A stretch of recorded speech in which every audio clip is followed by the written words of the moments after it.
En este segundo video sobre el tema que es la Biblia, vamos a estar pensando cómo se escribió la Biblia. Esta es una pregunta sencilla que tiene una explicación compleja. No todos los libros de la Biblia nos cuentan cómo se escribieron. La Biblia tiene muchos libros provenientes de épocas muy diversas, libros muy antiguos que quizás se remontan al año 1000 a.C. o 1400 a.C., algunas secciones. Y luego tenemos libros de la época cristiana que pueden llegar hasta el 100 después de Cristo. Ese periodo, que podríamos hablar de 1500 años, es el periodo que abarca la escritura de las escrituras, la escritura de la Biblia.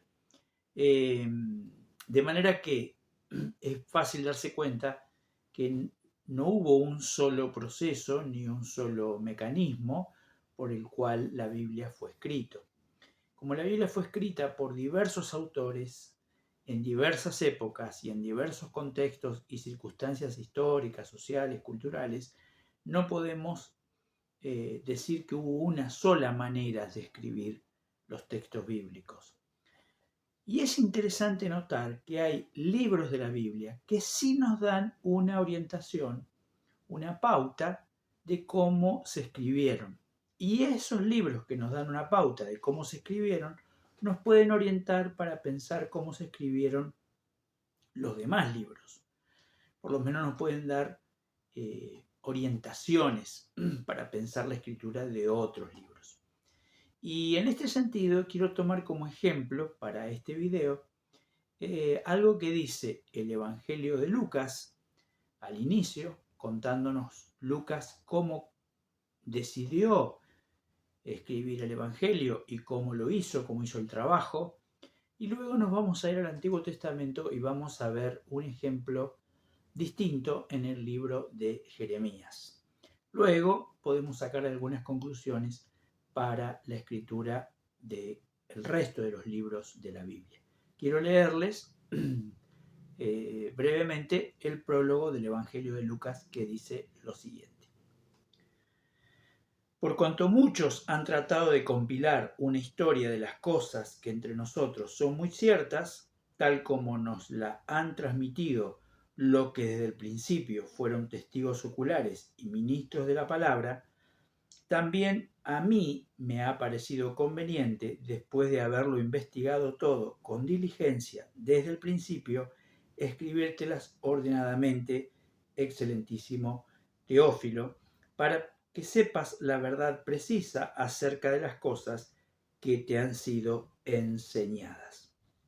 Veamos algunos de los elementos que nos plantea Lucas para describir su trabajo de convertirse en uno de los evangelistas. El primer elemento que aparece acá, que es sumamente interesante, es la idea de que hay una transmisión previa a la escritura propia del Evangelio. Lucas habla de una transmisión, de que los testigos oculares, los testigos presenciales de la vida de Jesús, habían transmitido esos hechos, esas enseñanzas, esas experiencias a otras personas. Esta transmisión se había hecho sin duda por medios orales y quizás también con la escritura de algunas colecciones o pequeños fragmentos que podían ser colecciones de parábolas, colecciones de milagros, colecciones de dichos de Jesús, pequeñas narraciones, fragmentos. Eso había sido transmitido de la generación apostólica a la siguiente generación, ¿no es cierto? Y entre los que habían estado como testigos presenciales y los creyentes que no habían sido testigos presenciales de la vida de Jesús. Luego dice otra cosa muy interesante Lucas, y dice que hay otras personas en ese momento tratando de poner en orden esos sucesos, esos acontecimientos, esas enseñanzas, y que él se suma a esa tarea. Y lo dice en una frase muy interesante, porque es una frase simple, profana, secular, ¿no es cierto? Me pareció también a mí. no recubre su tarea de escritor bíblico de un falso misticismo, ¿no? Sino que de una manera sencilla, honesta, nos dice que él tuvo la inquietud de poner estas cosas en orden. Luego hay una palabra acá que es muy interesante porque Lucas usa la palabra investigar cuidadosamente, ¿no? ¿Cómo hizo Lucas para escribir su evangelio? Bueno, investigó esas cosas que había recibido, que la tradición había traído hasta sus oídos, pasó a investigarla de una manera rigurosa. Entonces seguramente buscó a los testigos presenciales de cada acontecimiento que iba a narrar, las enseñanzas, los milagros, preguntó a diversos testigos, preguntó a los apóstoles, a las mujeres que acompañaron a Jesús, al grupo de los 12, al grupo de los 70, de los 120, y investigando, preguntando, fue armando su propio relato. Y luego dice una siguiente declaración que también es significativa. Lucas dice que luego se dedicó a ponerlas en orden. Es decir, que él le dio una forma al Evangelio, que él decidió esa forma. Obviamente, siempre estamos hablando de que este es un trabajo hecho bajo la inspiración y la dirección del Espíritu Santo. Vamos a dedicarle un video específico al tema de inspiración, así que sobre ese tema no vamos a decir mucho en este video.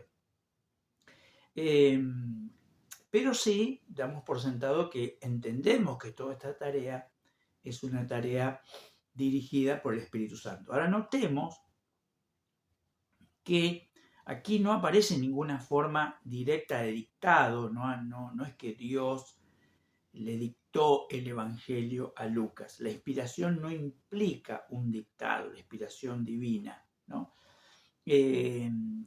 Tampoco nos dice Lucas que la escritura del Evangelio lo hizo en un estado de éxtasis o de catarsis, ¿no es cierto? Sino que lo hizo como una tarea cotidiana, disciplinada, normal, reflexiva, ¿no es cierto?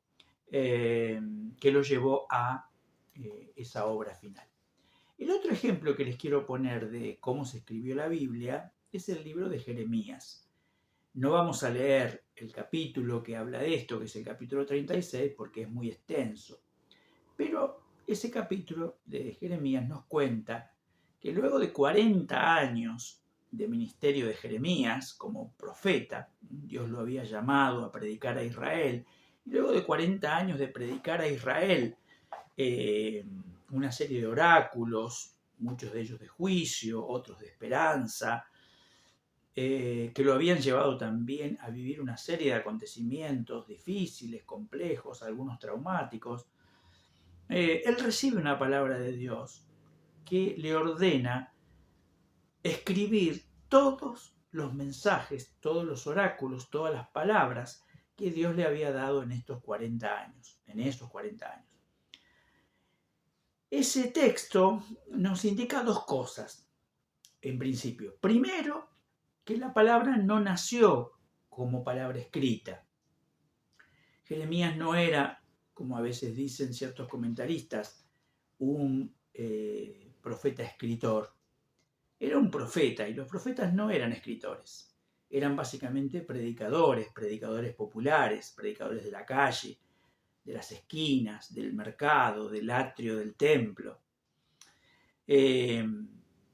Y esa predicación que había hecho Jeremías no había terminado en convertirse en un texto, sino que era simplemente mensajes orales que él había dado al pueblo. Ahora recibe una orden de recopilarlos, un trabajo gigantesco, recopilar sermones, para decirlo así, de 40 años de ministerio. Y ahora sí, el texto va a adquirir, ese material va a adquirir un carácter escrito, va a ser traducido a un lenguaje escrito. Que esto es interesante, ¿no es cierto? Cuando nosotros hacemos una conferencia, un sermón, una clase, transcribirlo al lenguaje escrito, al registro escrito, genera importantes cambios, porque es otro registro de la voz, otro registro del lenguaje, ¿no? Y Jeremías lo hace, ¿no es cierto? El pasaje cuenta en el capítulo 36 de Jeremías que luego el rey destruye ese primer rollo que Jeremías y su secretario Baruch llegan a escribir. Jeremías recuerda, evoca los mensajes y Baruch los escribe. El rey rompe el rollo, lo quema cuando se lo dan a leer, y Jeremías y Baruch deben escribir un segundo rollo, y el texto dice que se escribieron todas las palabras del primer rollo y aún se agregaron muchas más. Acá también tenemos un trabajo de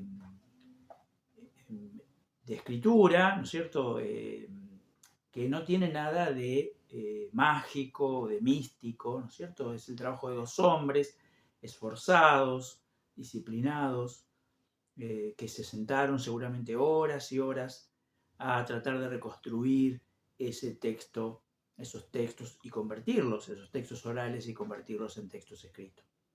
Estos dos ejemplos nos permiten vislumbrar que la escritura de la Biblia, en primer lugar, fue un proceso azaroso, ¿no es cierto? Nadie se sentó a escribir con este pensamiento, voy a escribir la Biblia, sino que escribieron palabras inspiradas que habían recibido de Dios para un contexto particular, en un momento particular, sintieron un llamado de Dios de hacerlo y fueron dirigidos en circunstancias muchas veces adversas a convertir esas palabras en un texto escrito, que luego trabajosamente fueron recopilados en libros, y esos libros en conjuntos mayores de tradiciones o de conjuntos de libros, como por ejemplo los 4 evangelios, el libro de los profetas en el Antiguo Testamento, llegaron a formar colecciones mayores, y luego esas colecciones mayores formaron lo que hoy entendemos como el cuerpo de la Biblia. O sea que lo que queremos mostrar en este video es que inspiración no significa ni mágico, ni dictado, ni un proceso catárquico sobrenatural, sino que implica que hombres y mujeres inspirados por Dios, tuvieron un encargo de dejar registradas para la posteridad, para el pueblo de ese tiempo, para las generaciones futuras y para la posteridad, una palabra que había resultado tan significativa, tan inspirada, tan divina en su carácter, que merecía ser protegida, merecía ser convertida en un texto estable, en un texto escrito. Eso nos hace pensar en un proceso similar para muchos libros de la Biblia, ¿no es cierto? Obviamente hay secciones, podríamos poner por caso los 10 mandamientos, donde es más clara la idea de que Dios los transmitió de una manera verbal, ¿no es cierto? Pero ya volveremos a estos temas complejos en un video siguiente, en donde hablaremos de qué entendemos cuando hablamos de inspiración. Ahora estábamos pensando en este video qué entendemos cuando hablamos de escribir la Biblia.